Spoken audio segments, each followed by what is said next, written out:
Welcome back to Squawk Box. I'm live in Washington, D.C. this morning. I want to get to the security funding battle right here. Our next guest saying it is important to stand with Israel and Ukraine, but like many other Republicans, she is pushing for an aid package that includes an overhaul of U.S. border policies. Joining us right now, West Virginia Senator Shelley Moore Capito is here. She's vice chair of the Senate Republican Conference. Good morning to you.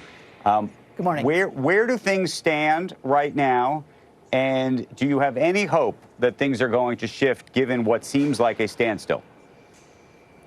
Well, I always have hope, and I do have hope in this case. And right now, our main negotiator for the Republicans is Senator Lankford, and Senator Murphy from Connecticut is working on the Democrats' plan. And I know they're in active conversations.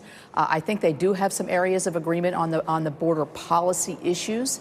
But there's still a lot of sticking points. Our position, our Republican position, is we need to bring these numbers down, have more accountability, figure out who's coming in. It seems as though the other position is to just cycle people in quicker, put more money at it. But I think the president put this in his initial package in terms of where we need as we're looking at Ukraine, Israel, and Taiwan. And this is an actual part of that essential security package. Right.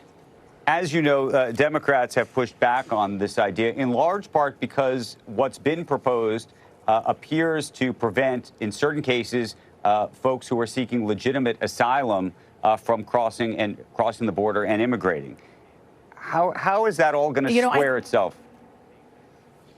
You know, I heard Senator Murphy on Sunday say that the Republicans essentially want to close the border. That is absolutely a wrong characterization of our position. We want legitimate asylum claims to be adjudicated at the beginning rather than 8 to 10 years later.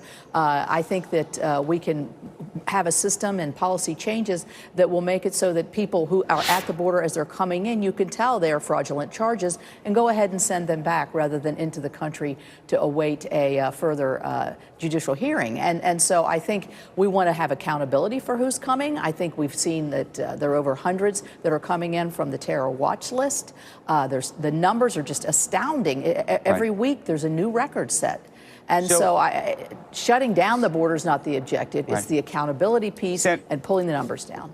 Senator, help educate our audience because, you know, and you probably can't see it, but we have a banner up that says international aid versus border funding.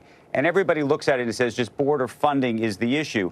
But walk through the actual fault lines of what the issue is with the border funding between the Democrats and Republicans, because it's not just border funding overall. It's not that the Democrats don't want to have anything happening at the border and Republicans only want to. There's something else going on here.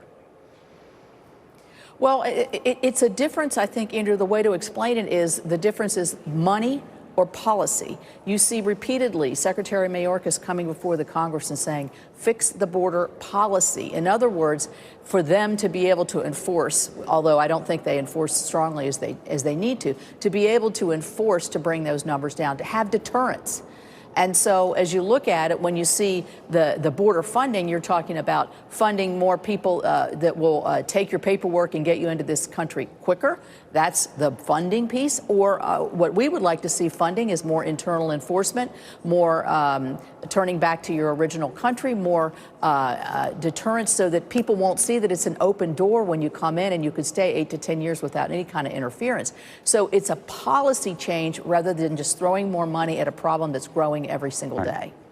And then let me ask you about the pay-fors, if you will, for this. As you know, on the Congress side of this situation, on the House side, there is an effort afoot to tie IRS funding or effectively defunding to this bill. It may look like it is a pay-for in a very short-term way, but obviously you can look at all the other scoring, and it appears that when you defund the IRS, in some cases, if you fund the IRS, you over time actually collect more money. You know, I think the pay-for issue, while it needs to be a part of the conversation, I think the security issue sort of overwhelms that. We see Ukraine at a very pivotal point. I support Ukrainian funding. Israel, obviously, is at fighting something that we never could have imagined. And we see China encroaching every day into Taiwan. And we also see this just unmitigated flow into our southern border.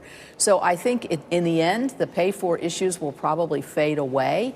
I think that the speaker made a good good statement to say that there's a new guy in town here over on the House, and we're going to start paying for things. And I think that's where the initial impetus was to pull down the IRS funding. I'm all for that. I mean, the funding going into the IRS is ridiculous. We can do that with technology. Senator, I want to leave the conversation there. I want to thank you. And we look All forward right, to thank you. following the progress of this. You bet. Thank you. All right.